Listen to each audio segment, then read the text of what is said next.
واش باغي تاكل وتشرب طرف ديال الخبز؟ انت منا.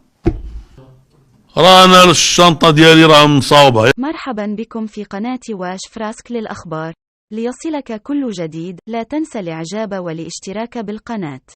أثار عبد الإله بن كيران، رئيس الحكومة السابق والأمين العام لحزب العدالة والتنمية في المغرب، جدلا واسعا في الأوساط السياسية والإعلامية بعد تصريحاته الأخيرة التي أدلى بها حول الحكومة المغربية. وقال ابن كيران إن هناك عدة اختلالات في الحكومة، مشددا على أن الخيار الآخر هو أن تقبل الامتيازات الغير مصرح بها. في الدولة كاين جهات، الخلاصة ديال الكلام ديالها واش باغي تاكل وتشرب طرف ديال الخبز؟ انت منا. باغي تبدا تفهم علينا، غتخرج مع الباب. واش يدير اللهم الباب.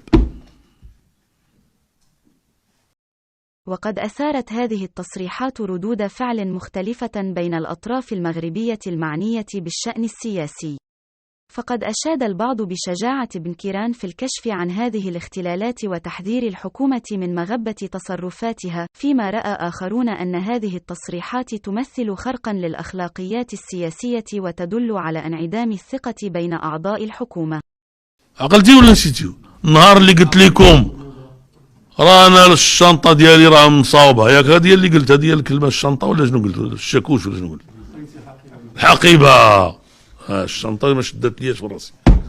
تكون الحقيبه ديالي راه مصاوبه، فهمتيني ولا؟ واحد النهار مشيت عند واحد الشخصيه محترمه، قال لي السي عبد الاله، قال لي انا الا قالوا لي نمشي في حالي 3 الحوايج اللي غناخذ من هذا البيرو. قال لي غناخذ المصحف ديالي، وراه ماشي وزير الاوقاف باش تنهضر، غناخذ المصحف ديالي والسجاده ديالي والتيمومه ديالي، هادشي اللي عندي، وغنزيد مع الباب. واش في الاخر زدنا مع الباب ولا لا؟ بقاو الاخوان ديالنا كيقول لك لا، غنكونوا حنا الاولين. حتى واحد النهار انا بيديا قال لي واحد السيده ديالي، قلت لها راه ممكن يجيو، بقيت كنقول طبعا ماشي بعيد الا كنا غنبقاو نديروا هذا الشيء، نكونوا حنا الاولين، باقي نكونوا حنا الاولين. لا سيدي اسمح لي، حنا ما نكونوش عند الاولين، ما نكونوش عند الثاني، ما نكونوش عند الثالثين، ما نكونوش 40، نكونوا على الاخرين. نجيبوا 10 12 13 15 20 30 واحد، ما نجيبوش كاع. ولكن الناس يعرفوا باللي في المغرب كاين اللي كيدافع على مبادئهم. وتجدر الإشارة إلى أن تصريحات ابن كيران جاءت في ظل تحولات سياسية واجتماعية كبرى تشهدها المملكة المغربية في الآونة الأخيرة، حيث تسعى الحكومة إلى إصلاحات اقتصادية واجتماعية وسياسية شاملة، من بينها تحسين الأوضاع الاقتصادية والتعليمية والصحية، وتعزيز الديمقراطية والحقوق الإنسانية.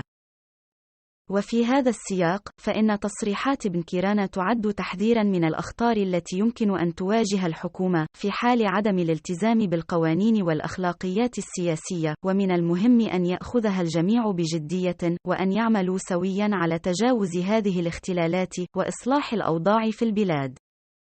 ليصلك كل جديد، لا تنسى الإعجاب والاشتراك بالقناة.